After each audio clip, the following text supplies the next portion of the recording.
Will 2.93 crore people in Bihar lose their voting rights? And is the National Register of Citizens or NRC making a backdoor entry? Alarm bells are ringing in the poll-bound state of Bihar.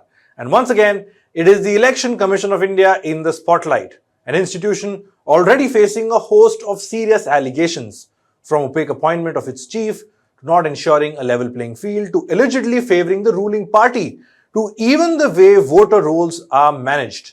The Election Commission has managed to quell some of the doubts by at least commenting on these matters officially, but transparency activists believe there is a scope for a lot more and that the EC has a lot to do as far as gaining the confidence of the voter is concerned. This time, an exercise by the Election Commission of India has caught everyone's attention. EC says the aim of this exercise is to remove foreign or ineligible voters. The exercise is in fact already underway. It is vast and the EC is racing against time to finish it. Elections in Bihar are about 3 to 4 months away, so the EC wants to finish this exercise before that. In fact, reports from ground also point to the practical challenges of this revision and how it could possibly remove legal voters. Consequently, one is left wondering, how and why is the Election Commission pushing this revision through? And in a rare occurrence, the concerns are from both sides, the Opposition India Alliance and the BJP-led National Democratic Alliance.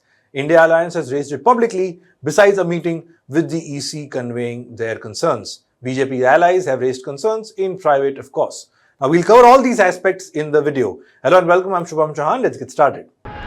So first up are the basics. What is the Election Commission doing? It is carrying out a special revision of the voter list in poll-bound Bihar. Under this, EC officials are going door to door, verifying voters of the state. Now, officials are handing out forms which voters will have to fill and submit. EC says the goal is to ensure all eligible citizens don't miss out on getting themselves registered and the ineligible ones are weeded out from the electoral roll. Now, this process is as per the rules and it is laid down on paper, nothing special about it. In Bihar, the last such revision was done way back in 2003. And in 2025, that 2003 voter list revision is the benchmark. Now, since 2003, voters have passed away, migrated, and there may be even illegal voters who may have crept into the voter roll. EC wants to ensure that there are no duplicity of voters as well.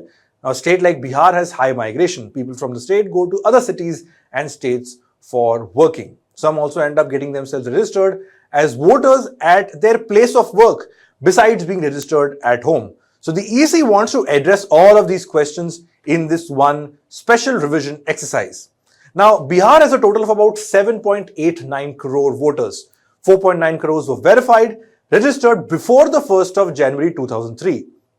The rest, about 2.9 crore or 37% of the total electorate of Bihar was registered post 2003, that is after the special revision, the last time that the special revision was done.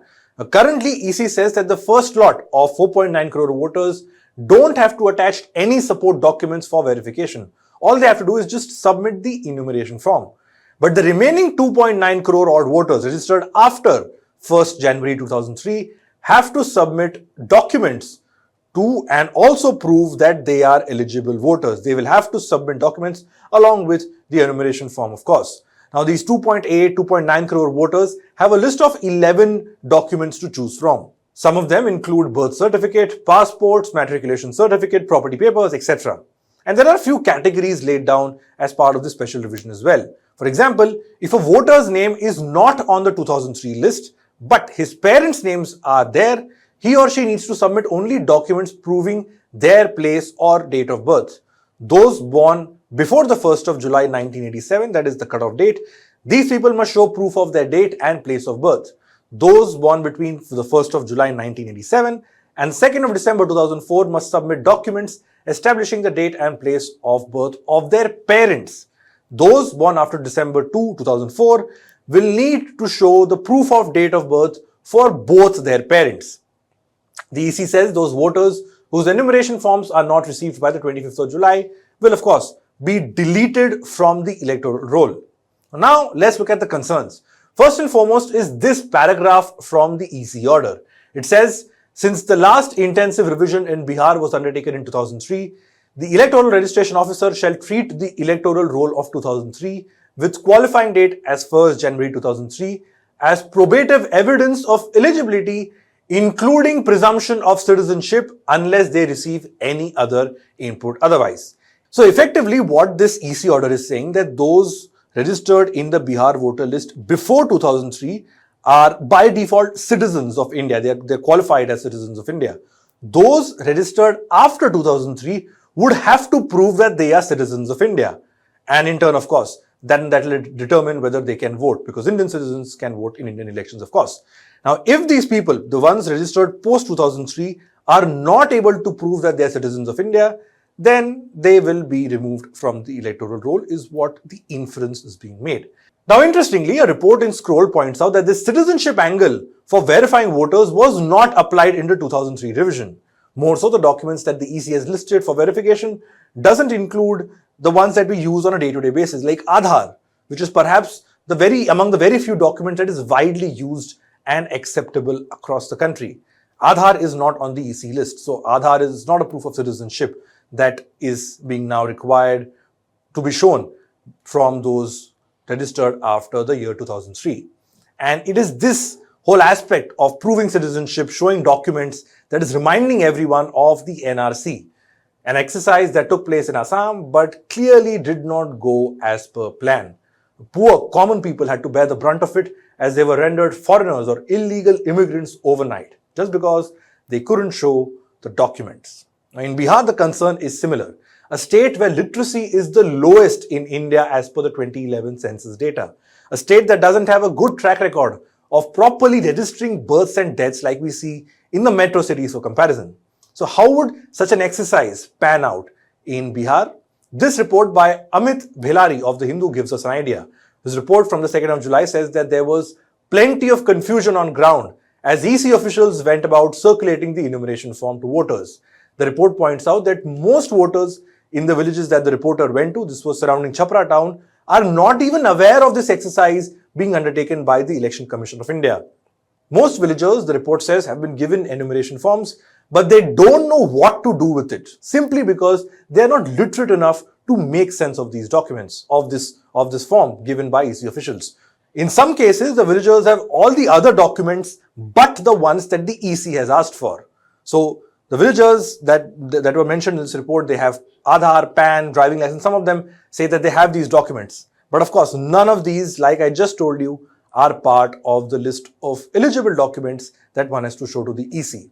So for them to apply for documents that they don't have, even one document that they don't have as per the EC list would take a lot of time.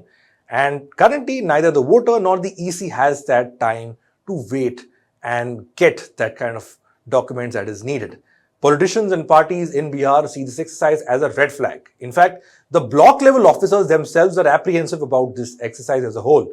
The Hindu report mentions one such BLO who said that many voters could be eliminated from this exercise, from the electoral roll. They could be eliminated as a result of this exercise.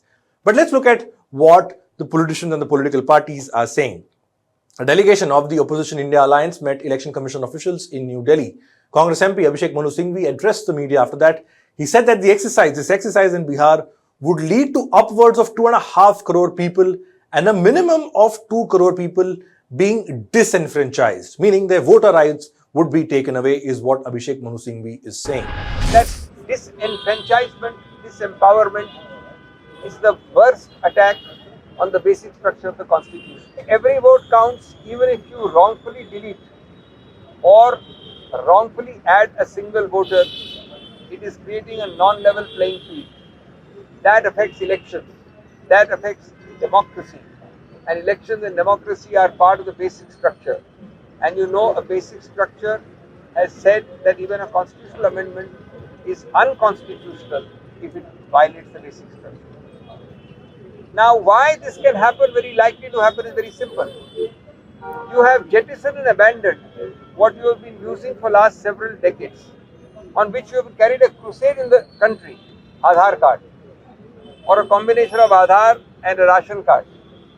This time you say that to establish residence, to establish identity on the electoral roll, unless you are on the electoral roll of 2003, all other names, that is 22 years ago, all other names have to produce a birth certificate. In one category, you have to produce the birth certificate of yourself and your father or mother. Now, how do you expect a very, very diverse profile of Bihar's voting population, the backward, the flood affected, the poor impoverished, the SC/ST, the unempowered, or even the migrant, to spend the next 2 months running from pillar to post to get the birth certificate of his own or the father or mother? It is easy to say that volunteers will help him, but if he does not get within the time limit this certificate, he loses his place on the electoral roll. Now, other than the exercise itself and its possible ramification, what is also raising questions is the speed and timing of this exercise. Now, the special revision of voter list in Bihar is happening after 22 years, like it is said. RJD leader and former Bihar Deputy Chief Minister Tejashwi Yadav questioned why this exercise was happening after all these years, and that too just months before elections are due in Bihar. Now, for reference, this exercise kicked off on the 25th of June and will conclude on the 25th of July. So, EC just has 30 days and crores of voters to be verified. Now, the EC on its part is confident that it will finish this exercise as per the deadline. Reportedly, upwards of 1 lakh personnel has been deployed by the EC to ensure a timely completion of this exercise. But neither the opposition nor the ruling party allies share this optimism. The Indian Express reported that several leaders of the BJP, JDU and the Lok Janshakti Party of the Ram Vilas faction expressed doubts if the EC could complete the exercise in such a short span of time, just 30 days. And that really is the core concern. So, update or cleaning up of electoral rolls, by all means, yes. But leaving out genuine voters by any chance, just because they can't prove citizenship or furnish documents that the lowest common denominator doesn't have, like we've seen in Bihar, experts say that is a big no-no. After all, that would directly impact the right to vote as guaranteed by the Constitution of India. Now, what is also not helping EC's case is the fact that they're already facing allegations of discrepancies and unusual voter additions and deletions in Maharashtra, for instance. And there were multiple reports that came out pointing to such glaring discrepancies. So the latest exercise in Bihar is being viewed with the same lens of suspicion. Now, any attempt to tamper with that electoral roll in any way, and this also includes possible disenfranchisement, as the critics have been pointing out, this has the potential to raise direct concerns. It'll have a direct bearing over free and fair elections in India, starting with the state of Bihar, of course. That's all we have for this report. Thanks for watching.